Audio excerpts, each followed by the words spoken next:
tous, merci de vous installer, merci d'être là ce matin pour cette table ronde. Je sais qu'il fait particulièrement chaud dans la salle, mais vous allez voir, on va réussir à échanger. Merci de prendre les dernières places derrière vous. Alors, je suis très bien entourée ce matin pour parler pauvreté, lutte contre la pauvreté. On a un joli panel avec Stéphane Carcillo, qui est membre du Cercle des économistes. Alors la question, c'est évidemment de voir comment en sortir. On verra qu'on a des expérimentations, des expériences, des rapports de témoignages d'autres pays. On a un panel extrêmement mixte. Et pour sortir de cette pauvreté, que faut-il faire? Quelles sont les politiques publiques? On en parle beaucoup en France. Comment faire? Comment adresser les bonnes aides aux bonnes personnes? Quels sont les leviers sur lesquels que l'on peut actionner? Je vous les présente rapidement. Donc, Stéphane Carcillo, il est économiste, Cercle des économistes. Il est chef de la division emploi et revenus à l'OCDE. Avant, il était économiste au FMI et il a conseillé un certain nombre de ministères. Voilà, il connaît très bien les politiques de l'emploi. À ses côtés, il y a Carole Al-Sharabati. Vous êtes directrice de recherche au Sirène Associate, professeur à l'université de Beyrouth. Donc, vous pourrez nous donner un éclairage sur ce qui se passe dans d'autres pays, notamment le Liban. Thierry Baudet, président du CESE. Le CESE, c'est le Conseil économique, social et environnemental qui réunit un certain nombre de parties prenantes, de syndicats, de représentants du patronat. Nous avons aussi Adrien Caboche, vous êtes délégué général chez Emmaüs International. Emmaüs, on ne présente pas, hein, c'est une association, une communauté créée par l'abbé Pierre il y a plus de 70 ans, me semble-t-il. Et puis Bélia Bidal, écrivaine, entrepreneur social. Voilà, vous voyez, on va pouvoir entamer la discussion. Prenez place, messieurs, dames. Et peut-être Stéphane, si on peut démarrer par... La pauvreté en France, c'est quoi? C'est 9-10 millions de personnes? Alors, merci Fanny. Je vais essayer de faire vraiment un propos introductif qui cadre un petit peu la discussion sans rentrer trop dans les chiffres. La pauvreté en France, ça dépend du critère. C'est une pauvreté, je dirais, relative. Vous savez qu'on la définit par rapport au revenu médian. On dit que les gens sont pauvres s'ils sont en dessous de 60 ou 50% du revenu médian. Selon les définitions, 60%, ça donne environ un revenu de 1100 €. Donc en dessous de 1100 € par mois, pour être concret, pour une personne seule. En personne seule, parce qu'évidemment, avec des enfants et quand on est un couple, c'est beaucoup plus élevé. Pour vous donner aussi un ordre d'idée, vous savez, le RSA pour une personne seule aujourd'hui, c'est 600 €. Donc vous voyez bien que ça ne comble pas le gap qui vous amène au-dessus de la pauvreté. Et ça peut monter beaucoup plus pour les personnes avec enfants, mais une fois encore, les ressources, les besoins sont beaucoup plus importants quand on a des enfants. Alors, pour lutter contre la pauvreté, spontanément, la première idée qu'on peut avoir, c'est qu'il faut augmenter les aides, hein, puisqu'on n'est pas aux 1100 €, donc on voit bien qu'on pourrait augmenter les aides et sortir plus de personnes de la pauvreté. En fait, pratiquement aucun pays ne le fait, y compris les pays nordiques, qui sont les pays modèles. Qui sont des modèles, en tous les cas, de lutte et d'intégration et d'égalité et de lutte contre la pauvreté. Pourquoi? Parce qu'il faut qu'il y ait suffisamment d'incitation à reprendre un travail. Il faut que le travail paye par rapport à l'inactivité, parce que parmi les personnes qui sont pauvres, il y a des personnes qui peuvent travailler.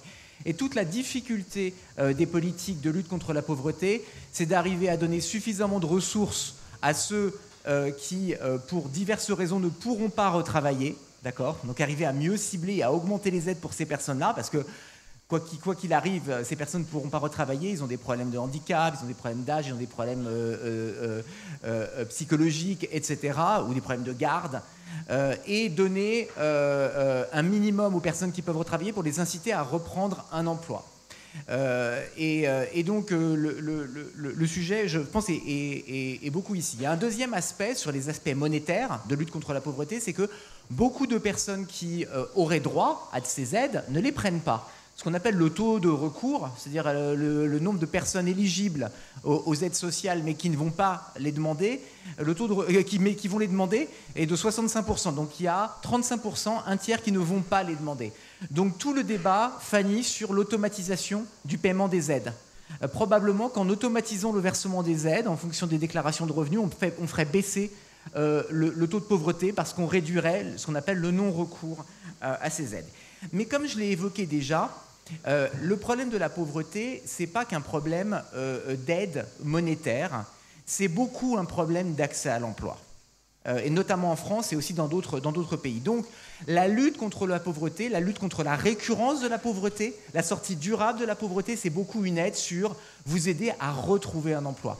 Aujourd'hui, 6 ménages sur 10 sont dans la pauvreté lorsqu'ils ont des enfants si aucun des deux parents ne travaille. D'accord ? 2 ménages sur 10 si un des deux parents travaille, 1 ménage sur 20 si les deux parents travaillent. Donc c'est pour vous dire que le travail, mais aussi l'intensité du travail, le nombre d'heures qu'on arrive à travailler dans le mois, parce qu'il y a beaucoup de gens qui sont à temps partiel, compte énormément pour sortir de la pauvreté. Et donc, du coup, s'ouvre le débat sur qu'est-ce qu'on fait pour aider les gens à retrouver un emploi. Et là, c'est tout le débat sur ce qu'on appelle les barrières non monétaires. Ce n'est pas un problème d'incitation, ce n'est pas un problème du montant de l'aide qu'on me verse qui serait trop important par rapport au travail, c'est que j'ai des barrières qui font que je ne peux pas retrouver un emploi. Par exemple, j'ai un petit enfant, je n'ai pas de garde pour travailler à temps plein. Ou alors, la garde est beaucoup trop loin de mon domicile et de l'emploi, c'est ingérable. Ou alors, j'ai des emplois, mais ils sont beaucoup trop loin par rapport à là où j'habite et je n'ai pas de moyens de transport, je n'ai pas de véhicule. Ou alors, les emplois sont vraiment beaucoup plus loin. C'est aussi un problème de compétences. Parfois, il manque des compétences clés. C'est parfois des problèmes de logement. Je cherche un logement proche de mon travail. J'en ai un aujourd'hui qui m'a été sécurisé, j'ai une aide au logement, mais si je bouge dans la ville où il y a du job pour moi, je perdrai mon logement social et je ne vais pas le retrouver. C'est un énorme frein, ça, à la mobilité. Donc ces questions de mobilité, ces questions de logement, ces questions de garde d'enfants sont vraiment très très importantes pour lutter durablement contre la pauvreté, c'est-à-dire à aider les gens à reprendre durablement un emploi. Et donc se pose la question de la bonne coordination de ces politiques avec la lutte contre la pauvreté. D'où la réforme en France dont on parle beaucoup de France Travail, qui est censée justement remplacer Pôle emploi. Remplacer Pôle emploi, d'où le débat sur l'activation des bénéficiaires du RSA, un peu automatique. Pourquoi ? Parce qu'on se dit qu'il y a parfois un manque de compétences, donc activation en entrée en formation, ou un manque d'expérience, activation en entrée en stage, etc. Et donc ces débats sont très très liés à ce que je vous ai dit tout à l'heure, c'est qu'en fait, on cherche à permettre à ces gens de reprendre l'emploi, parce que c'est la clé de la sortie de la pauvreté. Voilà Fanny, vraiment très rapidement. Alors je vais passer la parole maintenant à Thierry Baudet. C'est un lieu de débat, le CESE, le Conseil économique, social et environnemental. Et la question de la pauvreté occupe les travaux du CESE, peut-être en complément de ce que vient de dire Stéphane. Qu'est-ce que vous pointez ? Et peut-être, on voit bien que les partenaires sociaux qui réfléchissent et les représentants de la société civile qui réfléchissent à ce sujet peuvent aussi apporter des solutions. La première chose que je voudrais dire, c'est que la lutte contre la pauvreté, c'est l'affaire de la société tout entière. Ça nécessite l'engagement de tout le corps politique et de tout le corps social. Et dire ça dans notre pays, ça ne va pas de soi. Ça s'est dit pour la première fois à la fin des années 80 au CESE, c'était le CES à l'époque, par un avis de Wresinski, qui était le fondateur d'ATD Garmonde. Il avait dit pour la première fois que la pauvreté, ce n'était pas l'affaire de personnes qu'il fallait laisser de côté et traiter de manière isolée, mais que c'était une atteinte aux droits humains fondamentaux. Et dire ça, ça me paraît avoir beaucoup de sens. En d'autres termes, personne mérite d'être pauvre. Et moi, je considère qu'il ne faut pas opposer les pauvres et les méritants. Et de ce point de vue-là, en réaction à ce qui vient d'être dit, je trouve que le discours politique aujourd'hui, il est un peu ambigu. Dire qu'il suffit de traverser la rue ou de faire le tour du vieux port de Marseille pour trouver un emploi, ça me paraît un peu régressif par rapport à cette ambition qui considérait que c'est l'affaire de la société tout entière. D'autant que dans notre pays, on a quand même réussi à inventer les travailleurs pauvres.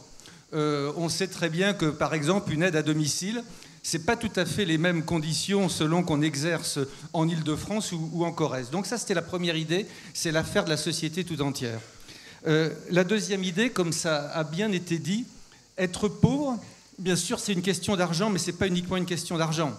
C'est être en situation monoparentale et ne pas pouvoir régler les problèmes de l'éducation, de la prise en charge de son enfant pendant qu'on travaille. c'est ne pas pouvoir faire face à des dépenses imprévues, c'est avoir un problème de santé et ne pas pouvoir accéder aux soins, c'est ne pas pouvoir utiliser Internet pour un usage privé, c'est ne pas avoir la possibilité de réunir des amis ou sa famille autour d'un verre ou d'un repas. Donc on voit bien que la question de la pauvreté, elle doit embrasser l'ensemble des politiques publiques, bien sûr la politique de l'emploi, mais pas uniquement la politique de l'emploi. Et puis peut-être la troisième idée que je voudrais évoquer au cours de cette première intervention, c'est qu'il me semble que, quand je disais que c'est l'affaire de la société tout entière, il me semble que dans notre pays, finalement, on est dans une situation d'acceptation d'une forme d'assignation à résidence sociale, scolaire, spatiale. On a 100 000 jeunes qui sortent tous les ans du système scolaire sans qualification et on n'agit pas plus que ça. Pour parler des quartiers, je ne sais pas si on parlera des quartiers, on vient d'avoir les concours de recrutement des profs, on a vu qu'on ne pouvait pas recruter suffisamment de profs dans les secteurs où on a une forte concentration urbaine. Si on regarde la Seine-Saint-Denis, avec les profs non remplacés, on sait qu'entre le début de la scolarité et le bac, les mômes y perdent en moyenne une année de scolarité. Et tout cela, on s'y est un peu habitué. Donc moi, bien sûr qu'il faut lutter contre la pauvreté, mais je pense vraiment que toute la société doit s'engager pour donner du pouvoir de vivre aux individus. Merci beaucoup. Sur cette... Alors, je ne vais pas être très formelle. Ces dames parleront après, ces messieurs, mais je pense que c'est important que Adrien Chaboch, vous nous donniez, parce que vous êtes tous les jours dans la fondation Emmaüs, sur le terrain. Ce que l'on vient d'entendre, c'est votre quotidien ? Oui, c'est notre quotidien, et surtout, ça me permet de vous donner quelques exemples concrets qui vont peut-être illustrer ce qui a été dit juste avant. Je vais prendre le cas d'une personne qui est actuellement compagnon à Emmaüs Saint-Nazaire. Cette personne, elle était auto-entrepreneuse dans le bâtiment. Elle gagnait relativement bien sa vie. Je crois qu'elle payait quelque chose comme 9 000 € d'impôts chaque année. Et à l'issue d'un chantier qui n'a pas été payé, elle a perdu ses revenus. Elle s'est retrouvée dans l'impossibilité de payer ses factures. Et lorsque cette personne a voulu bénéficier d'aide, on lui a répondu non. Vous gagnez trop d'argent l'année dernière, vous avez payé 9 000 € d'impôts, vous êtes au-dessus des seuils. Cette personne, elle s'est retrouvée à vivre dans sa voiture et aujourd'hui, heureusement, elle est dans une communauté Emmaüs. On est exactement sur un cas de figure d'une personne qui tombe dans la grande précarité parce que la réponse qu'on peut lui apporter n'est pas immédiate et n'est pas sans condition et n'est pas dans la confiance. Voilà. Si on a des politiques publiques qui continuent, et je trouve que c'est effectivement vraiment le cas ces derniers temps, qui continue à voir la personne dans la précarité comme un fraudeur potentiel, et qui commence par regarder la personne à travers cette grille de lecture, eh bien on n'y arrivera pas. Alors que si on est dans la confiance, si on est capable de dire à la personne « Oui, on comprend que tu es dans une situation difficile aujourd'hui, maintenant, et on te donne les moyens de retrouver ton indépendance et ta dignité tout de suite », eh bien à ce moment-là, ça marchera. Alors il y aura des fraudes, peut-être qu'on les bordera, mais elles resteront marginales par rapport aux bénéfices social et économique qui consistera à ce que les personnes ne tombent pas dans la grande précarité. Pour moi, c'est un des éléments clés que je voulais apporter, cette notion de confiance et d'inconditionnalité de l'accueil. C'est ce qu'on pratique à Emmaüs. Alors, vous allez sûrement me dire, oui, c'est facile, vous êtes Emmaüs. Ok, n'empêche que c'est ça qu'on fait. C'est-à-dire qu'une personne tape à la porte en disant, je ne sais pas où aller, je ne sais pas où vivre, j'ai rien. Eh bien, on lui dit, tiens, prends une chambre, installe-toi. On ne lui demande pas son CV, on ne lui demande pas sa fiche d'impôt de l'année dernière, on ne lui demande pas tout ça. Et on n'a pas peur de lui donner les clés de la maison. Voilà, c'est ça aussi, effectivement, Emmaüs. Et puis, je voudrais dire un truc important, c'est qu'à Emmaüs, on pense vraiment que le travail, c'est un élément de dignité.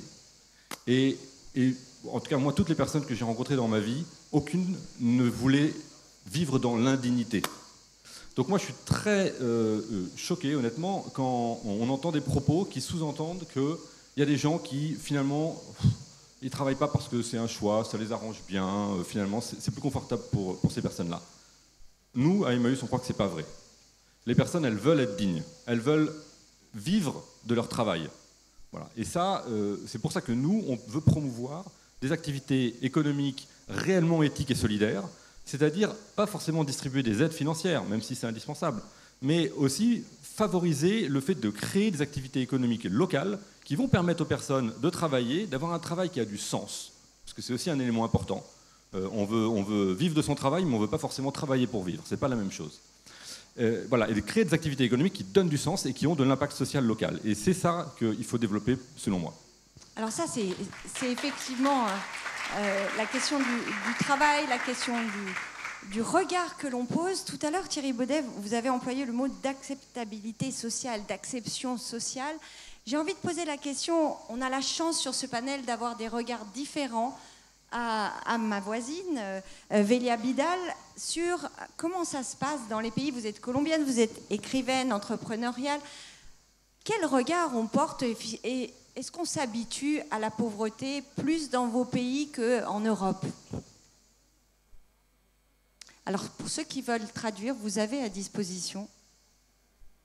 Hablaré en espagnol. Je vais parler en espagnol maintenant. Vous pouvez suivre la traduction en français. Eh bien, avant tout, bonjour. Je suis très heureuse d'être ici. Je vous remercie pour l'invitation et je suis contente que notre ex-ministre Cecilia soit avec nous aussi. Cecilia Lopez, ex-ministre de l'Agriculture et de l'Écologie en Colombie. Moi, je viens de passer 3 mois à Londres. J'ai appris l'anglais. J'ai 40 ans. Et je commence seulement à apprendre l'anglais et j'étais dans une école où la plupart des collègues, des autres étudiants avaient 18 ans, 19, 20 ans. Il y avait des Français, des Allemands, des Italiens, des personnes de plein de pays, des gens aussi de la péninsule arabe, des Japonais, des Chinois, plein de gens d'Asie. Et lors d'un des premiers cours, on parlait du vocabulaire économique et qui parle de la pauvreté. Et quand on nous disait penniless, les gens qui sont des gens très très pauvres, ils ont dit, certains des étudiants ont dit, on n'a jamais connu des gens dans cette situation. Et lors d'un autre cours, quand on parlait des pires inventions de l'humanité, j'ai dit qu'à mon avis, une des pires inventions de l'humanité, c'était le commerce du luxe, les diamants, l'or. Et mes camarades disaient, mais quel mal y a-t-il à ça? Et je me suis rendu compte qu'ils ne savent pas ce qui se passe de l'autre côté du monde, de l'autre côté de l'océan ou de la Méditerranée. La perspective de la pauvreté est évidemment très différente en Amérique et surtout en Amérique latine. Elle est très différente et de là, cela ne veut pas dire non plus que nous nous habituons à la pauvreté. Pas du tout. Et il ne faut surtout pas s'y habituer. Nous savons très bien ce que cela veut dire être pauvre. Le fait que nous vivions, surtout dans ma région, moi je viens de la région du Pacifique, je viens à Quito et c'est la région Choco où il y a une grande biodiversité, un des endroits où il y a des plus grandes biodiversités. Et en Amérique latine en particulier, nous avons la plus grande densité de population afro, c'est-à-dire que plus de 80% de la population est d'origine africaine et ensuite des indigènes. Alors au Brésil, ils sont encore beaucoup plus nombreux, mais dans ma ville, nous sommes 92% d'Afro-Colombiens, c'est énorme. Et nous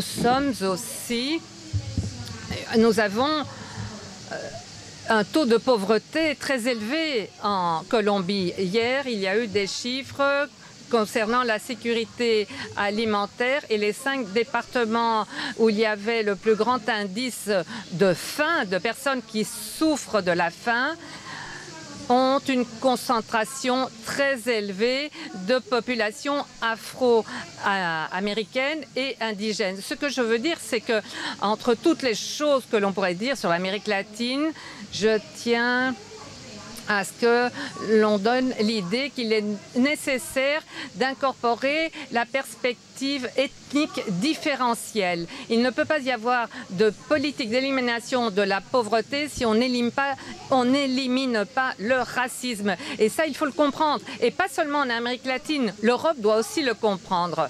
Tout ce que vous venez de mentionner, cela passe par une perspective raciste. Et il faut lutter contre ce racisme. On retiendra effectivement qu'on ne s'habitue jamais à la pauvreté. Est-ce qu'on prend le soin ou pas de la regarder? Comment on la regarde? Je me tourne vers vous, Carole Arachabati. Au Liban, finalement, est-ce que comment on essaye de réduire ces inégalités? Parce que c'est aussi le sujet. La France, on dit souvent, est inégalitaire, mais elle l'est nettement moins que d'autres sociétés. Je vous passe la parole. Oui, bonjour. Au Liban, la pauvreté est venue en 1 an, 2 ans. C'est le résultat d'une crise choc. C'est la 3e crise de l'histoire contemporaine qui a déclenché une faillite de l'État, des banques, du secteur privé, public. Et donc, aujourd'hui, on se retrouve avec 50% de la population en dessous du seuil de la pauvreté, 25% en dessous du seuil de l'extrême pauvreté, donc ils font moins qu'$1 par jour, ils vivent sur moins qu'$1 par jour. Mais ce qui est intéressant au Liban, c'est que cette situation-là est un peu voulue. Elle est déclenchée par un régime qui vit de ça, qui se nourrit de ce mécanisme.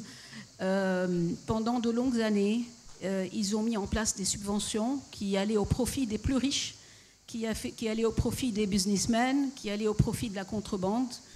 Et il y a des mécanismes de retraite et de sécurité sociale qui ont été au bénéfice de 2% de la population uniquement. Donc il fallait trouver une alternative, et une alternative assez rapide. C'est pour ça que le Liban a été vers le cash transfer, et donc un mécanisme de transfert de cash mensuel vers les familles les plus pauvres. Et là vient le grand challenge, qui est dans un pays corrompu, en pleine faillite, pas d'institutions étatiques. Comment va-t-on faire parvenir l'argent à ceux qui en ont besoin? Et le défi était énorme parce qu'il y avait une période électorale en plus, et en période électorale, on vend, on achète les voix, etc. Et c'est à ce moment-là qu'un groupe de jeunes se sont ramenés avec leurs moyens techniques modernes, et ils les ont mis en place pour mettre en place un système digital qui digitalise tout le supply chain de la distribution d'aide aux pauvres, à partir du outreach jusqu'à la sélection, le filtrage, la détection de la mesure de pauvreté des ménages et le paiement. Et il y a un système qui a été mis, qui a été entièrement automatisé, dans lequel on a mis des modèles de prédiction qui permettent d'évaluer le degré de pauvreté des individus, des ménages. Et c'est comme ça qu'en 6 semaines, ils ont réussi à mettre 100 000 personnes déjà sur le programme. Il y en a 100 000 autres qui vont s'y joindre dans les quelques mois qui viennent. Ce qui est très intéressant ici, c'est que combattre la pauvreté au Liban, ça a été aussi combattre un régime corrompu en place qui se nourrit de la pauvreté. Donc il a fallu qu'une nouvelle catégorie sociale, des jeunes qui étaient complètement en dehors du cercle de décision, viennent infiltrer les systèmes et les institutions étatiques par quelque chose par des moyens nouveaux qui ont réussi à court-circuiter un peu le système et faire parvenir les aides aux plus jeunes, et en les faisant entrer dans le jeu. Donc voilà un peu, et ça rejoint un petit peu la thématique des rencontres, l'espoir. Donc un gros espoir ici dans l'entrée des jeunes, de la tech, de data-driven decision, des systèmes AI, et dans le règlement du problème de la pauvreté. C'est la technologie pour réduire la pauvreté. Oui, en effet. Merci beaucoup. Peut-être qu'on peut revenir sur ce sujet. Vous voyez des freins qu'il faut lever. Peut-être entrons dans la partie solution. Vous nous en avez donné une qui suscite des espoirs, et c'est le thème des rencontres. Quelles sont les autres solutions peut-être que l'on peut apporter même dans notre pays, tout à l'heure Stéphane a expliqué qu'une expérimentation a été mise en place parce qu'il y a beaucoup de non-recours des aides. Ceux qui devraient les percevoir ne les perçoivent pas. Ils ne demandent pas le RSA, ils ne demandent pas un certain nombre d'aides pour différents biais. Est-ce que le gouvernement a dit qu'il allait se pencher sur le sujet? Stéphane, est-ce que c'est une solution qui peut être positive?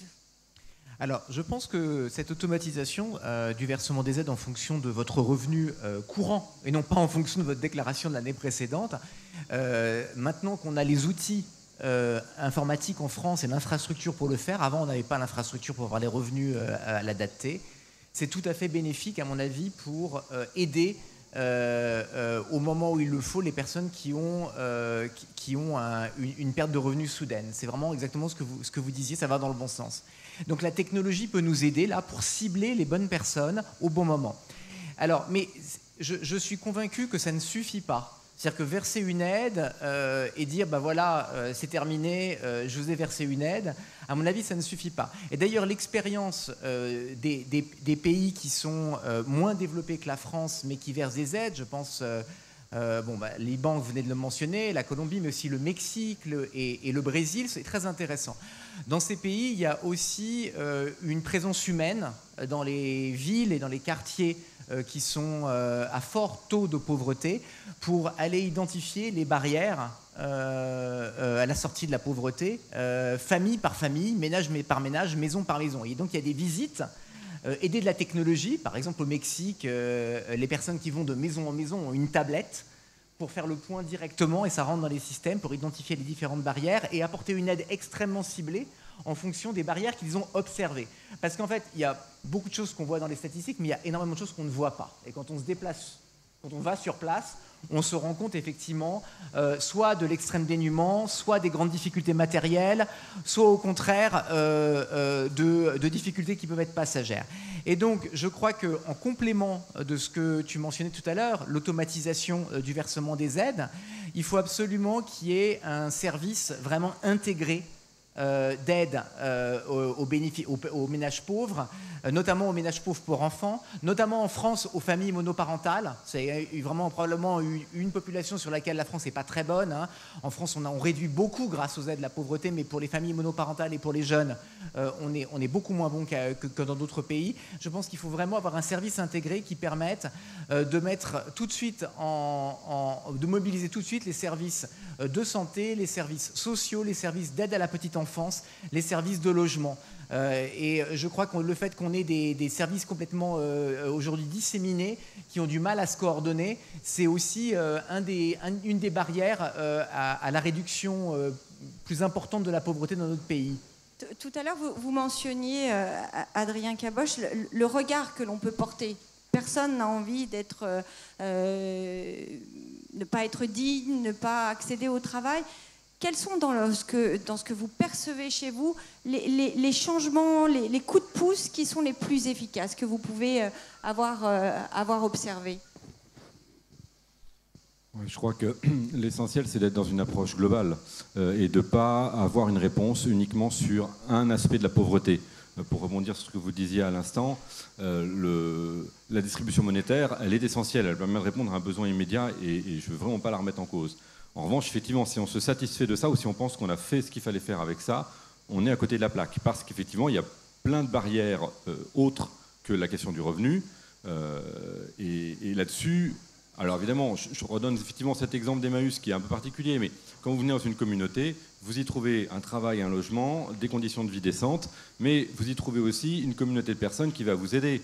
Si vous êtes avec des enfants, vos enfants ils vont être gardés par la communauté. S'il faut les emmener à l'école, il y a des bénévoles qui sont à la retraite, qui vont prendre la voiture, et je vous promets que dans les communautés Emmaüs, c'est ce qu'ils font. Tous les matins, ils emmènent les enfants à l'école et ils les ramènent le soir. Autant de services qui sont fournis dans ce cadre communautaire qui n'existent pas en service public dans le même territoire. Donc il faut vraiment avoir une approche globale de ces enjeux-là. Et se rappeler que la pauvreté, ça n'est pas qu'une question d'argent. Il y a aussi des formes de pauvreté d'accès à la santé, dans l'accès à la culture, dans l'accès au logement et dans le logement qualitatif. C'est-à-dire que si vous habitez dans une passoire thermique, si vous avez un revenu, mais que vous habitez dans une passoire thermique et vous allez devoir mettre le chauffage à fond l'hiver et vous allez crever de chaud l'été, vous resterez dans une forme de pauvreté, même si financièrement vous avez un minimum. Donc voilà, ce qu'il faut, c'est une approche globale et je pense une approche très concentrée localement. C'est-à-dire qu'il faut vraiment imaginer sur un territoire donné quels sont tous les aspects causes de pauvreté multiformes et de les aborder globalement et pas en silo un par un. Alors, on voit bien en même temps, actuellement, il y a beaucoup de débats autour du versement du RSA.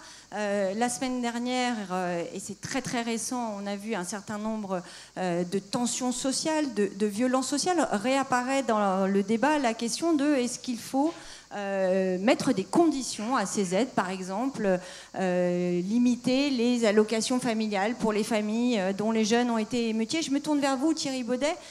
Qu'est-ce que vous en pensez qu'est-ce que ça traduit déjà cette question et si vous pouvez nous aider à y répondre? Moi, dans ce qui vient d'être dit, notamment mon voisin vient d'intervenir sur le fait qu'il fallait trouver des solutions localement. Moi, je pense que la question de la confiance est majeure. Et par rapport à la situation que nous vivons aujourd'hui, je ne résume pas naturellement la question de la pauvreté à la question des quartiers et de nos banlieues. Mais on sait que dans nos quartiers, dans nos banlieues, il y a une concentration de personnes en grande difficulté. Moi, j'ai tendance à dire, plutôt que de chercher des réponses immédiates, je crois qu'il faudrait appuyer sur le bouton pause. Et je pense qu'il faut prendre le temps de construire les solutions avec les personnes concernées. C'est-à-dire que ce n'est pas aux seuls politiques, aux seuls experts, de penser les réponses à apporter au nom des personnes pauvres. Dans notre pays, l'ensemble de nos concitoyens ont plus que jamais envie d'être acteurs des sujets qui les concernent. C'est vrai pour l'ensemble de la population et c'est vrai aussi pour les personnes en situation de grande pauvreté. Ce que je dis, ce n'est pas théorique. Il se trouve que récemment, au CESE, on a organisé une convention citoyenne sur la fin de vie. Il y avait 185 citoyens tirés au sort. Eh bien, par le concours d'ATD Carmonde, on a fait en sorte que 8 personnes en situation de grande pauvreté puissent participer aux travaux. Et quand on crée les conditions adaptées, on mesure que toutes les personnes, y compris les personnes en situation de pauvreté, elles peuvent être pertinentes et actrices des sujets qui les concernent. Ça me paraît vraiment très très important de leur donner la parole. Et je pense qu'aujourd'hui, quand je disais appuyer sur le bouton pause, c'est peut-être un peu provocateur, mais moi, si vous voulez, je pense qu'on touche les limites de toutes ces politiques publiques qui finalement visent à répondre soit à une crise, soit à des problématiques qui ont surgi de manière immédiate et brûlante. Il faut se réinscrire dans des politiques de temps long, et pour ça, il faut commencer par associer véritablement les personnes. C'est un acte de confiance. Vous savez, une des formes de la pauvreté, c'est aussi quand on vous renvoie tous les jours que finalement votre parole, elle ne compte pas. Il faut commencer par dire à toutes ces personnes que leur parole compte et qu'on a besoin de les entendre, de la recueillir, de les entendre et d'en faire quelque chose de cette parole. Merci beaucoup.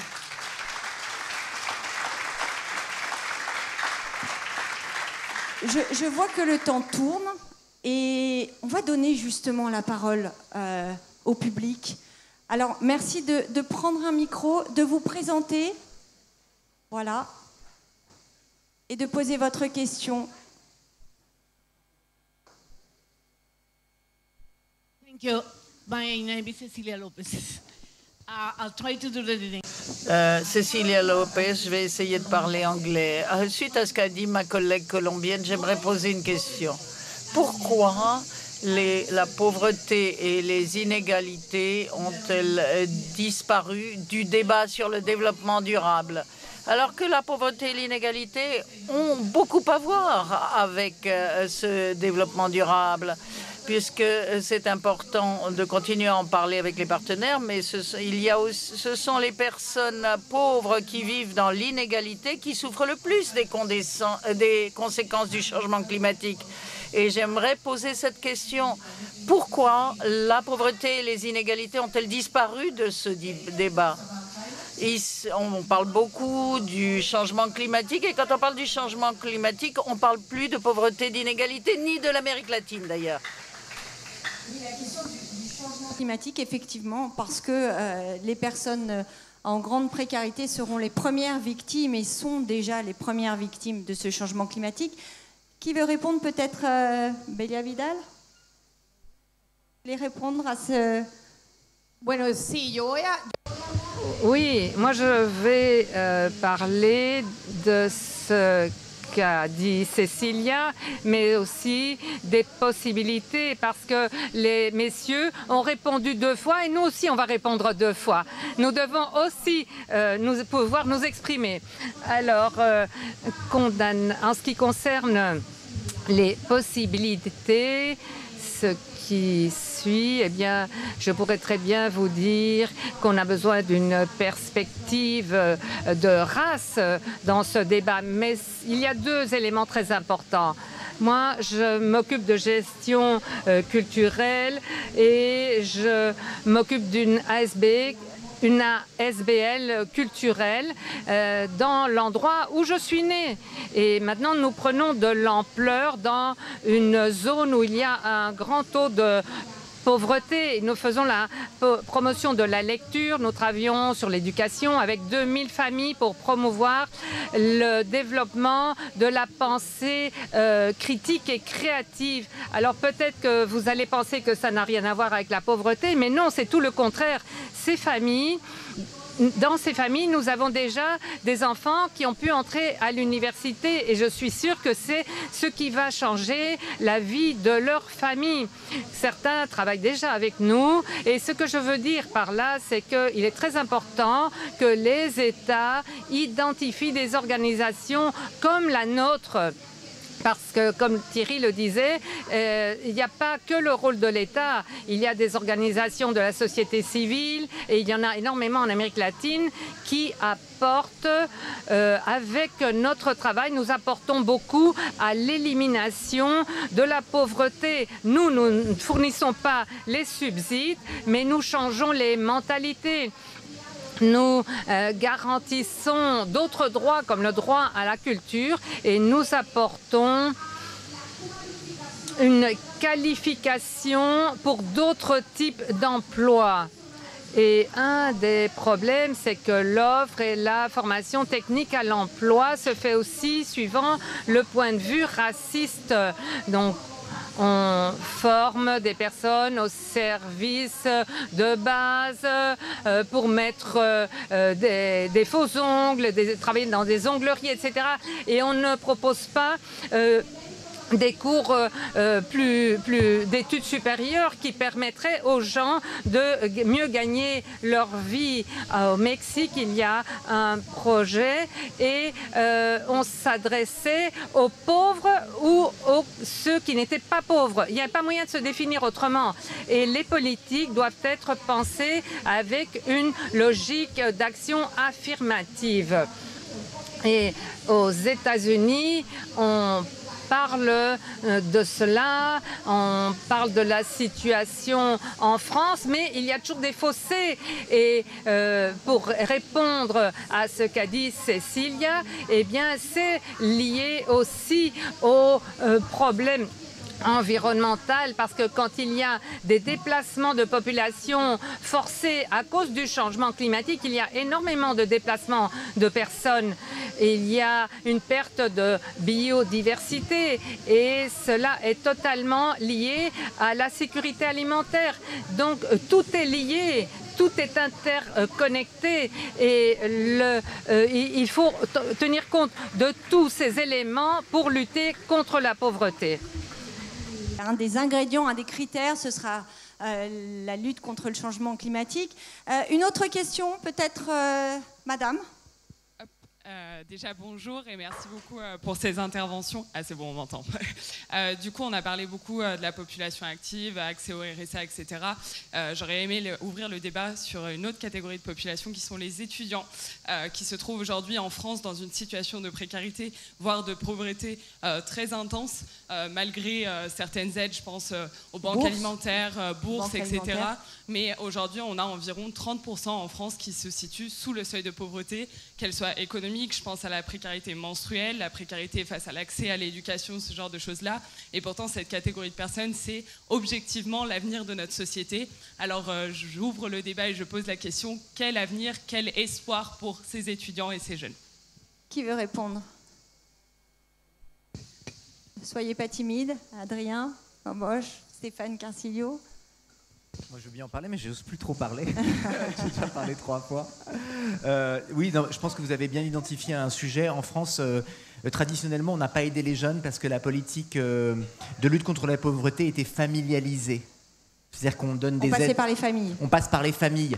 Et donc, on estime que c'est aux familles d'aider leurs enfants, et ce qui, évidemment, crée beaucoup d'inégalités. Alors que dans pas mal de pays, notamment les pays du Nord, on est individualisé. On va aider les étudiants, quel que soit, finalement, au vu de leur situation à eux et pas de celle de leurs parents.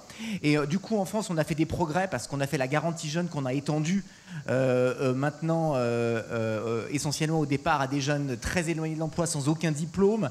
On a étendu ça maintenant aux jeunes qui n'ont pas d'emploi, mais il y a encore un angle mort dans notre politique, sont les étudiants, parce qu'en fait ils ne sont pas considérés comme prioritaires parce qu'ils font des études. Et donc ils auront des chances d'avoir un emploi plus tard, mais le problème c'est que pendant qu'ils font des études, ils sont dans une situation de grande précarité. Donc je pense que je suis assez d'accord avec vous qu'il y a un angle mort dans la politique française, dans son évolution depuis la politique très familialisée vers une politique plus individualisée. On est dans cette transition-là. Et en même temps, on voit bien, je me tourne vers Carole Caravachi, que les jeunes parfois sont les premiers concernés par la pauvreté, mais aussi les premières solutions. Oui. Dans l'exemple que vous nous avez donné tout à l'heure. En effet, j'ai parlé des jeunes dans une solution, mais je voulais juste soulever un point sur la précarité des jeunes en France. Ils sont d'autant plus précaires que les jeunes dans les pays du Sud sont précaires et ont tendance à l'exode et venir prendre le job des jeunes dans les pays du Nord. Et ça, à l'occasion, je vais rebondir pour faire remonter un autre enjeu au niveau de la pauvreté. C'est l'enjeu global et comment les pays du Nord et les pays du Sud interagissent sur le règlement de la pauvreté.